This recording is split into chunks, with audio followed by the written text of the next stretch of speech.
Sandra, wasn't it, last time popped Happy in? days. Brilliant. Nice one. Well, massive welcome, everybody. Massive welcome that's to everybody that's catching up on the recording as well. We've got a little bit of a different topic today. So it's all about different types of dietary strategies, and the sort of pros and cons and things to look out for when it comes to the weight loss side of things. So I'm sure you can imagine I get asked quite a lot over, pretty much at least a few times a month, minimum. Shane, what's the best weight loss strategy? What's the best diet for weight loss? And it doesn't really work like that. The thing that we've mentioned it a couple of times before, but the analogy that I use is a little bit like, you know, if you want, let's say like you want to get to work, everybody's got to travel along the same road to get to work. The road is the calorie deficit. So that doesn't change. It doesn't make any difference whatsoever. If you want to get from A to B on a weight loss journey, you have to include that calorie deficit. Actually, I'll just move on to the next slide. I think that's yeah, there we go. That'd be handy. So the number one principle for weight loss is the calorie deficit, which is in a nutshell just using up more energy than we're consuming. So really, really nice and simple. However, when it comes to the vehicle that you're wanting to go down that road using, that's entirely up to you. That's all down to individual preference and whatever sort of dietary weapon, if you like, will be most beneficial to you and most palatable and most the least sort of amount of compromises and fits in around your lifestyle and your preferences and so on. So again, annoyingly, I would love to come on this presentation, just have one slide and say the research shows low carb is the best diet. That is it. And it doesn't work like that at all. So again, a lot of it's down to personal preference as well. So I'll give you an example from me personally. So let's say I wasn't a nutritionist and I was assigned a nutritionist or dietitian, and they said, Shane, we're going to help you lose weight. And they said to me, Shane, you're going to be going on a low carb diet. That's the diet that we're going to be placing you on. See, I would be metaphorically, shall we say, throwing chairs at that because I love my carbs. I absolutely love them. And also, I could compromise on pretty much anything. So I could do a low carb approach. But the problem is it doesn't really fit for me and my family because, my family has quite a lot of carb dense foods. Also, the time that I spend with the kids, at least every other Friday, we'll be rolling out dough with the kids and like creating our own pizzas and stuff like that. And it's like, do I really want to compromise on all that? And for me personally, that would just be a little bit too much of a stretch. However, if that nutrition specialist said, Shane, would you like to go on a low fat approach instead? And I'm thinking to myself, okay, so we have quite a lot of pastas and grains and bread and rice and things like that. But, could I make a low fat curry? Could I make a low fat Mediterranean dish? Could I make a low fat pizza with the kids at the weekend? Maybe get some low fat mozzarella and, maybe not use pepperoni, which is quite fatty, and have some, lean chicken breast or something like that instead. And I'm thinking, yeah, okay, well, I can navigate that. Sounds like a good fit for me, that. And even then, so again, I don't want to overwhelm you and think, oh my God, I'm doomed here. But even then, so let's say I went on the low fat approach, and we had a bit of a discussion, no to low carb, yes to low fat, and you go and try it for 3 or 4 weeks. You've still got to see how you get on with it. It's again with the car analogy, you sort of take it out for a test drive first, and sometimes you get back to the yard and you go, do you know what? I don't know why, but I actually fancy the other one I looked at last week. And so what the thing is, it's all about individual preference and testing things and basically seeing how you get on with them as well. So we'll go through this. There's a trillion different diet types, but I've summarized some of the more sort of popular ones, and also over recent years, some diets that have been had a little bit of a peak in popularity and things like that. So a low carb approach is essentially we as it says on the tin for both low carb and low fat, we're basically just reducing the amount of carbohydrates we're consuming, and we're not increasing any other areas. So we're not increasing protein, we're not increasing fat. We're basically lowering the carbohydrate intake. So there's that gap that we've created now is creating that calorie deficit. So for every gram of carbohydrates you consume, there's 4 calories attached to that. So if you reduce, let's say for example, you reduce your intakes by 100 grams per day, or 125 grams per day, that would basically create a 500 calorie deficit each day there for you. The same with low fat. Fat's a little bit different because fat's more calorie dense per gram. So again, the theory was, especially, I think it was around the 90s, I think, low fat diets had like a massive surge. And the reason being is because carbohydrate and fat is 4 calories for every gram that you consume. But when it comes to fat, it's actually 9 calories per gram. So it's actually more than double the calorie density. The theory was you only have to remove a little bit of fat now, and you get a dramatic drop in total calorie intakes, which is true. But again, we're searching for this perfect diet, and the reality is that might work fantastically well for some people, but just not very well for others.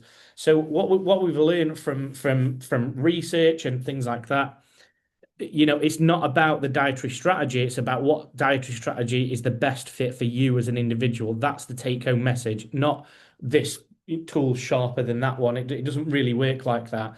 So there was actually a piece of research published, I think it was 2023. And they basically compared two different groups of people. So one group was assigned a low carb diet, one was assigned a low fat diet. And they basically took them, I think it was about 12 to 16 weeks, roughly. So a good period of time to see some results being generated.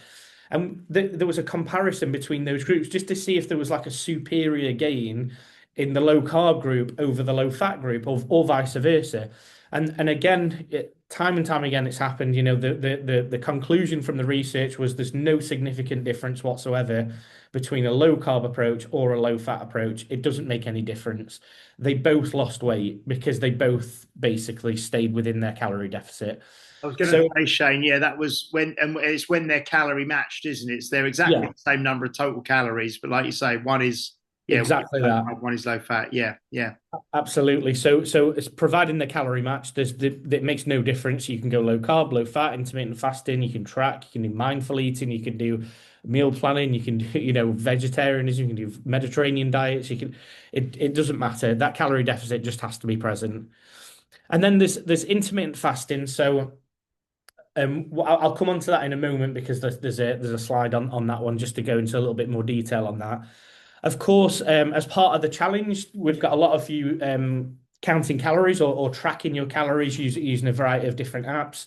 MyFitnessPal is my preferred one, whereas there's NutriCheck, there's probably 10, 15, 20 other ones as well.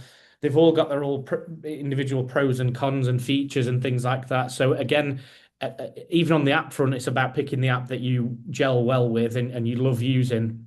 So the positive there on the tracking side of things, I would use it because I'm very data driven and I like to know the numbers. I want to know how many grams of protein I'm consuming. I want to know what my calorie deficit is to the mill. However, there's various groups of people. Some people just prefer not to. They just find it annoying for whatever reason, no problem whatsoever.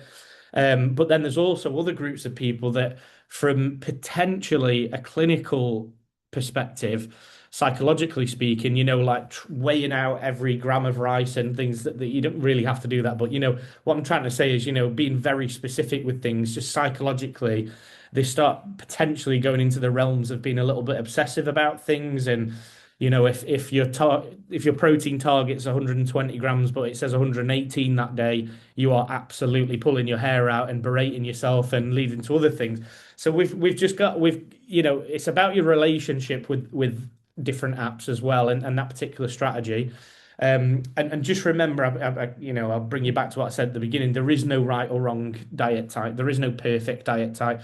So if you do feel as though it's a bit of a challenge and a struggle for you personally, then please don't feel as though you have to. If I was selfish and those challenges didn't exist, I would have everybody tracking because we just know the numbers. But again, that's me being purely selfish. So again, something to think about. I've included vegan diets there as well. Again, I am actually being a little bit selfish.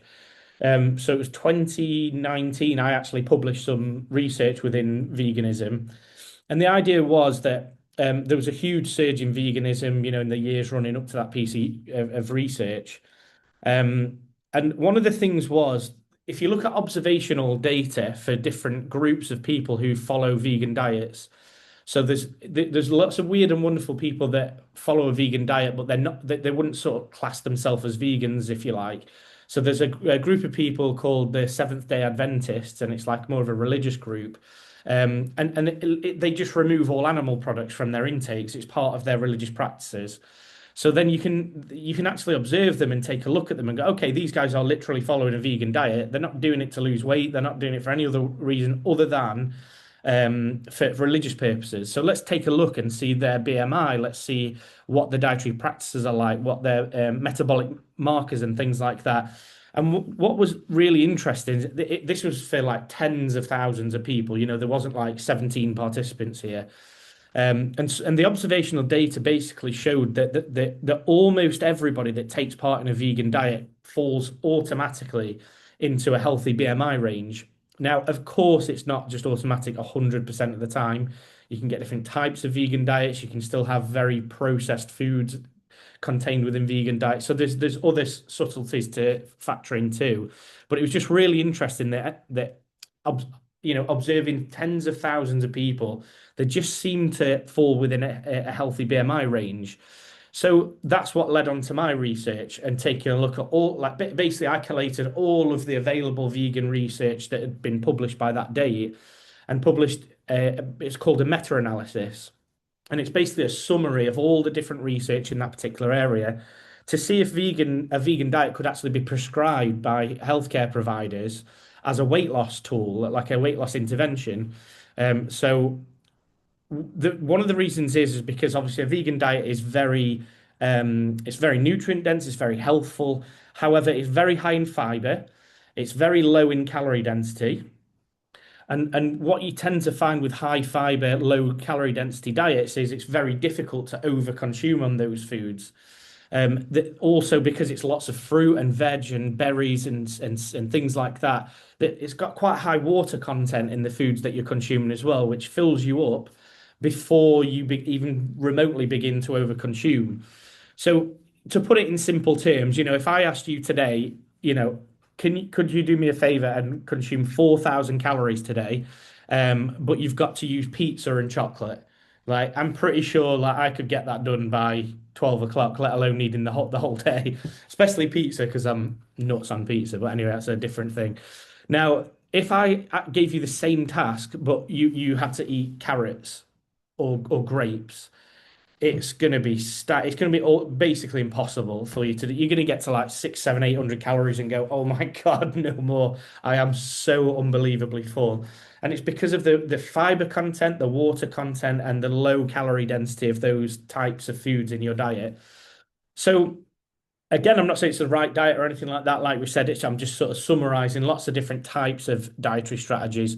And of course, there's lots and lots more.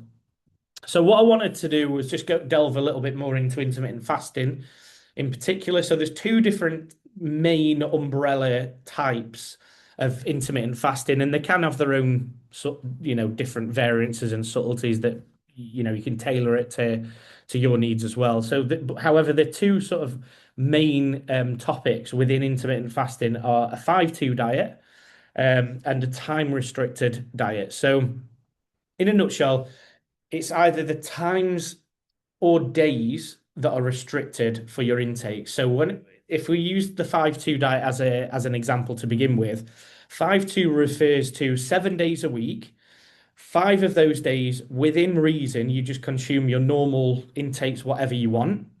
And again, with a little asterisk there, within reason, that doesn't mean you can just have 6 takeaways a day or something, just normal intakes. And then 2 days a week, you have very heavily restricted intakes. So some people do it over the weekend, when they've not got work and if they're feeling a bit sluggish and lethargic, which is one of the side effects really of a 5-2 diet. And you could potentially be extremely hungry. Now, what obviously literally on those 2 days, we're talking 100, 200, 300 calories, and that's it for the day. So as you know, straight away you start thinking, wow, that's going to be a real challenge.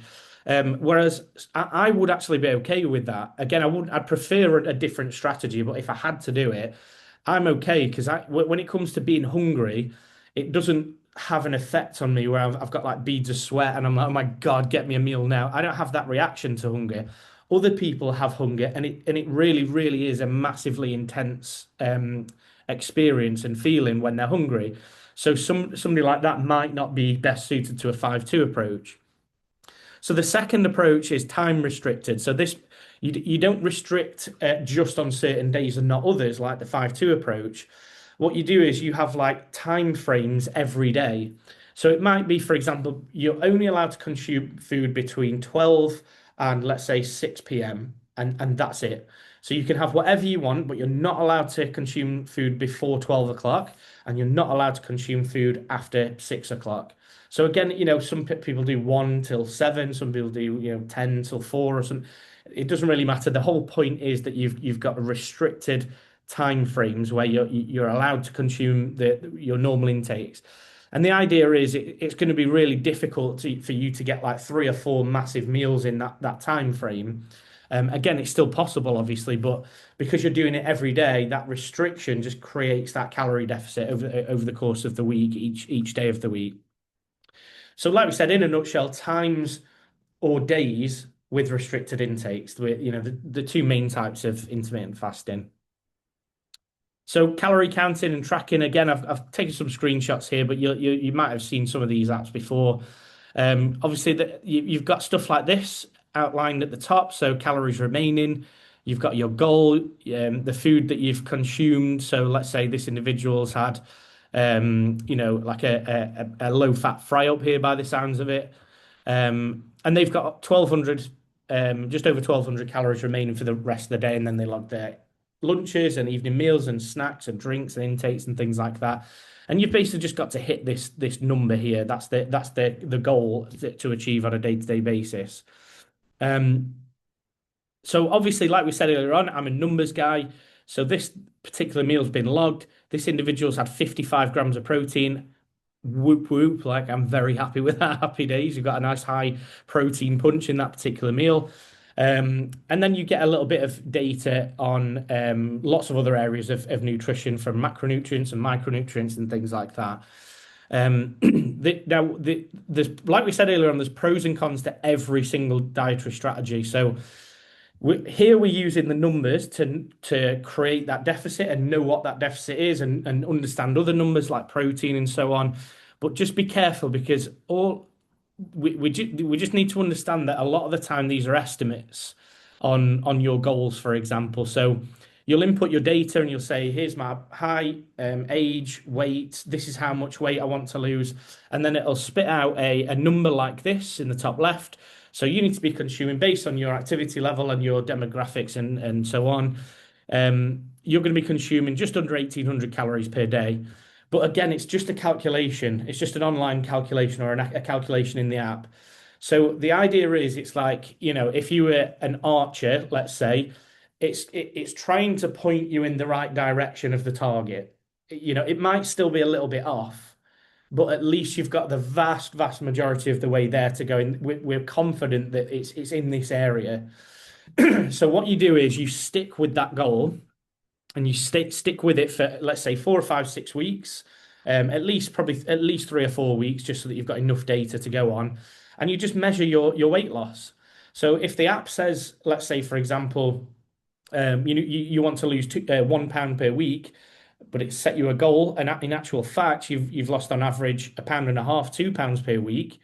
Now that you can go, okay, we can slow that rate of weight loss down. I am feeling a little bit hungry at the moment as well, most days. So I might just add in an extra few hundred calories per day now, so that I can stay consistent at losing that 1 pound per week, and vice versa. Sometimes it overestimates it a little bit, and you're like, oh, I really want to lose 2 pounds per week, but I'm only losing 1.5 pounds. Again, you can just add an extra 200 or 300 calories per day in. Take that off. So obviously the inverse, and then you can accelerate that rate of weight loss there. So now you know exactly where you're at with your numbers, if that makes sense. So the app is like a little trial run to basically get you an estimate of what general direction you need to be headed. And then obviously the accuracy comes from sticking with it and monitoring what actually happens with your weight loss from there.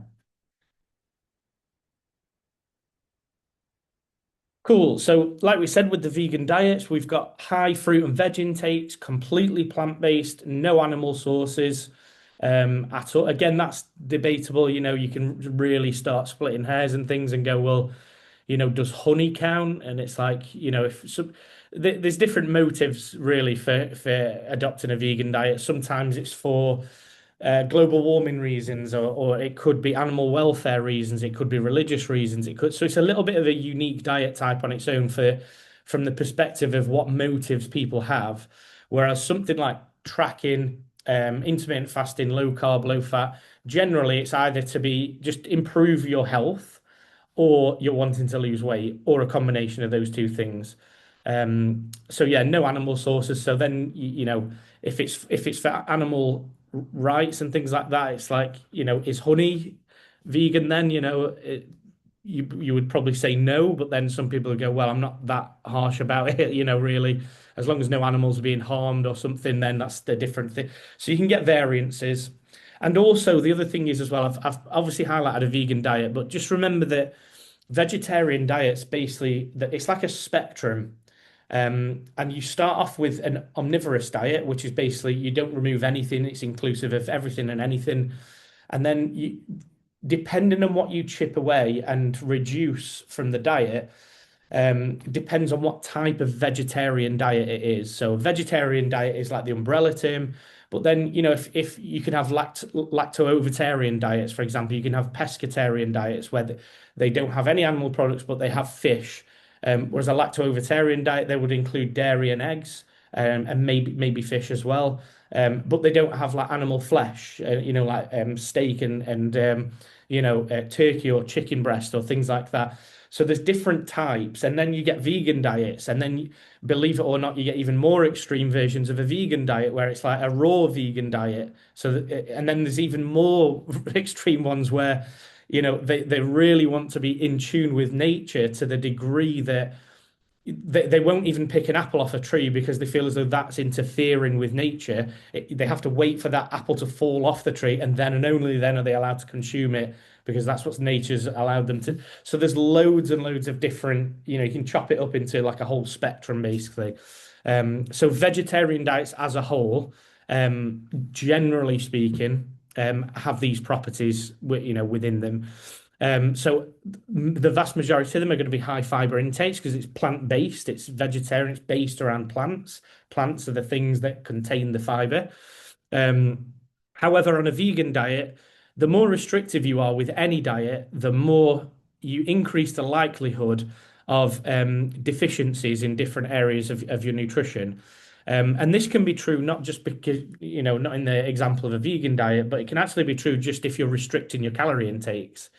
And the reason being is because if you think about like your calories as like your money or your tokens to spend on micronutrients. So if you reduce the total amount of tokens you're spending, it becomes more difficult to access all of those micronutrients and have all those nutrient boxes ticked and the diversity and so on. So this is another reason why we should avoid heavily restricted diets altogether, really. But in the example of the vegan diet, obviously we're restricting animal products, well, the complete removal of. So vitamin D is going to take a hit. Protein can potentially take a hit. It's not impossible to hit your protein numbers. It just becomes more difficult. Things like iron, also iodine, and lots of other different areas like calcium and so on. Now, obviously, there's a number of risk factors there, so you might just need some, supplementation. There's other different weird and wonderful products on the market now as well for people who follow vegan diets to be hitting those numbers as well and reducing the likelihood of those deficiencies. So, like we said, there's lots and lots and lots of other diet types out there as well. So we have different soup diets, for example. So you might have heard of the cabbage soup diet. You can just create your own versions of them. I've done this before in the past. I don't mind soups. There's a diet called the Blue Zone diets, which well, there's blue zones across the globe. I should know this. I think there's 7 different blue zones across the globe, and it's basically the highest, most dense populations on Earth of centenarians or people that live to 100 or more. And by the way, it's not just dietary. There's lots of other things like social connection, even the landscape. If you're a farmer and you've got to walk up big hills to farm and stuff until you're 100 years old, like you're going to be way fitter and like. Whereas somebody else might go, well, I'm going to move into a bungalow because I'm a bit older now, and they just remove the stairs. We really, again, I know it sounds harsh, but in this day and age, but it's like, no, use the bloody stairs for as long as you can, as long as you physically possibly can, unless it's a clinical reason not to. So there's other factors like that. So one of the things was, for example, in Sardinia, they have like their own different types of minestrone soups in different areas, and you depend. And the other thing is as well, a lot of the places like blue zones, they live off the land, so the ingredients in the minestrone soup changes in accordance with what's available in that particular season. So you might have like a shed load of tomatoes and onions, for example, but then that moves into garlic, and then there's actually some kale available now, and then there's something else and something else. So the minestrone soups, I love them. And again, I've done it before if I'm just wanting to shave off a few pounds and things. And it keeps it nice and simple. But the idea is that soups are a lot less calorie dense, unless you're having like cream of tomato soup or like what's that blue cheese one? Stilton and broccoli soups and loads of cream, and yeah, that it probably wouldn't work for that. But if you're having like a homemade tomato soup, like not cream of tomato soup, or vegetable soup, minestrone soups, things like that, chili and tomato soups. These are all very high liquid content, so you feel fuller, quicker. You're consuming less calories per gram, and so on. There's meal replacements. So again, we've got, essentially, if you're consuming your meals and you're having like 800 or 900 calories per meal, and you swap out 1 or 2 of those meals for something that's 200 calories, there you go. You've just created your calorie deficit by replacing it with this real meal replacement product.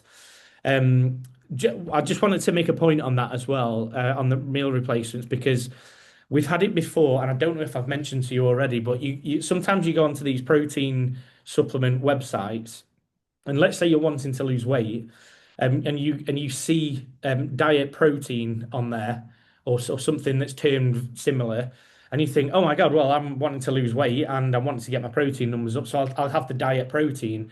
In some cases, the diet protein's actually hundreds of calories more than if you just had the whey protein. And the reason being is because it's essentially designed as a meal replacement.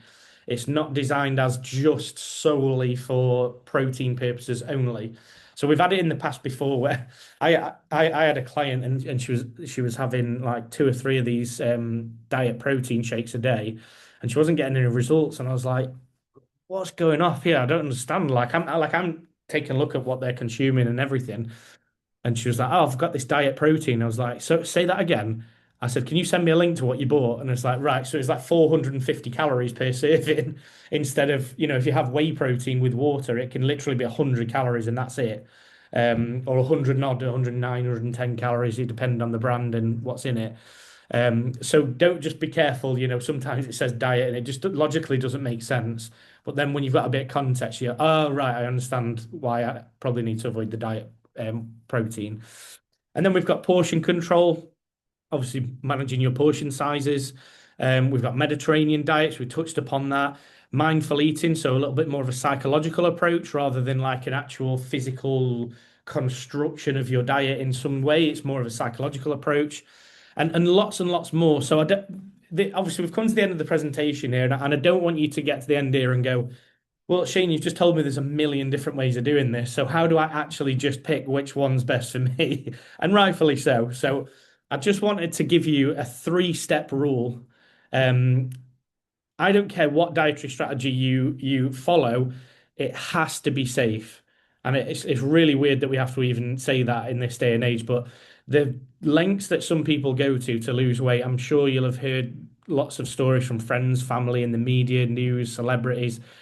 It has to be safe. That is the number one box that every single one of you are going to be ticking, no matter what. Secondly, again, really weird in this day and age, we have to say effective, like, so it actually works. Some people think putting chili and some honey in a cup of coffee or something is going to magically burn, obliterate, and incinerate body fat, and it's just not. It doesn't make any sense whatsoever. Boosting your metabolism boosters and things like that.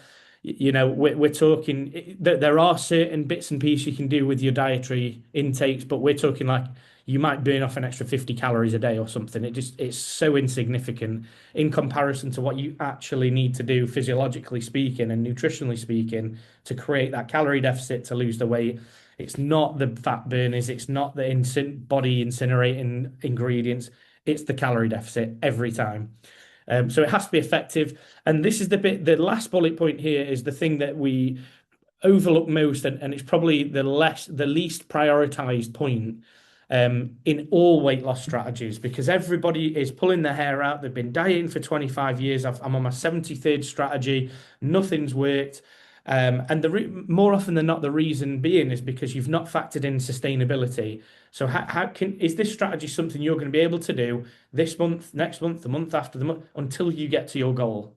And more often than not, the weird and wonderful potions and pills and strategies and celebrity endorsed this, that, and the other influencers online and all that, it's just not sustainable. It's designed to get you to lose as much weight as physically possible in a short space of time as possible, which therefore means you can do it for a few weeks, or maybe you bag some results, you go, this is going amazing, but then you throw the towel in because you're too short on energy and your sleep's disrupted and your immune system's shot to pieces. You're not recovering after your sessions. It's like just pick sustainability as well as part of your strategy. So providing you're ticking those three boxes, you can just like wander the lands and go and pick whatever strategy you feel is best for you. And as always, if there is a strategy that you just like a little bit of a spotlight shining on, a little bit more information on, feel free to tag me in the group at any time, and I'll always be there for you to assist you there as well. So, does that all make sense? Yes, it does. Yeah, very good. I've just got a quick question, Shane. Absolutely. So, I'm tracking at the moment, and so I'm trying to hit sort of like 1,600 calories and 120 grams of protein. Yep. The days where I exercise, like whether it's like just school run, whatever, minimal or massive, I don't eat my calories that I've lost through exercise. Yep. If I go over by a little bit, then I don't mind, obviously. But I'm not going to But today, for example, like I've done a 10K run, and it's saying that already I need to up my protein by 60 grams because of all the exercise that I've done. So on those days, should I really go into, should I eat all my extra calories that I burn and my extra protein?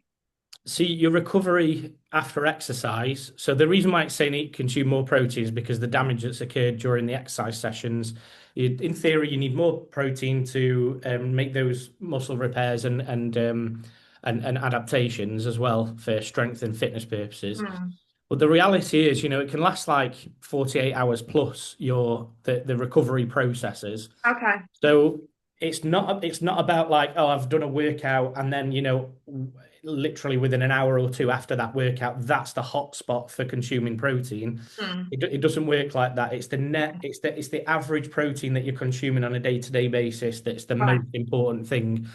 And don't get me wrong, it can peak a bit, and fluctuate. That's not necessarily a problem, but it's the average total protein consumed per day. That's the main factor. And then the other thing is, you mentioned about your calorie intakes as well, just to add another potentially helpful bit of information. So some people work really well on having one number to follow on a day-to-day basis. So the positive there is like, I know that I need 1,600 calories per day, regardless of if I'm exercising or if it's a rest day.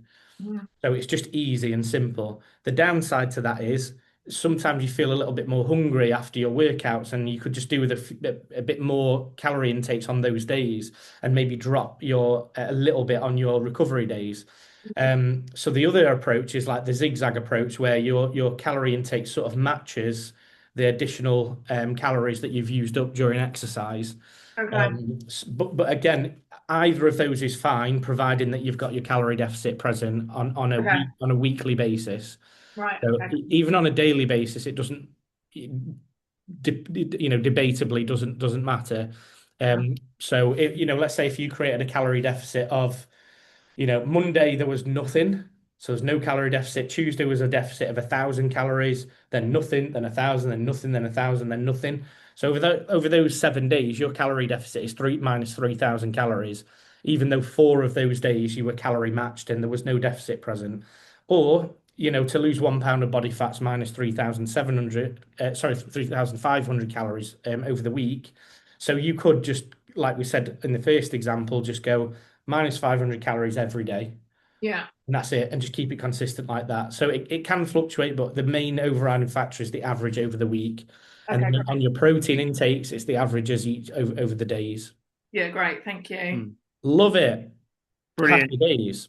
So yeah, I'll be posting in the group as well in a little bit. Oh, I'll tell you what I was going to do as well. So we had a few months ago, we had an expert guest speaker that we recorded, and that was just absolutely unbelievable. There's a guy called Dr. Peter Olasuga, and he was one of my senior lecturers at university when I was doing my undergraduate stuff, but it was in psychology, and he's just a complete oracle on the psychological aspects of how to stay relentlessly consistent with your nutrition, but from a psychological perspective. So I think I'll get that uploaded. I'm going to see if I can upload it to the Facebook group. But if not, actually, I'll upload it to the shared files as well, and then it can just go everywhere then. But I'll keep you up to date with that, because that's going to be really interesting for everybody. And then obviously the recording for this as well. Brilliant. Lovely. Thanks, Shane. Thanks so much, Shane. No problem. You're very welcome. Enjoy the rest of your day, and I'll speak to you soon. Bye. Bye. Bye.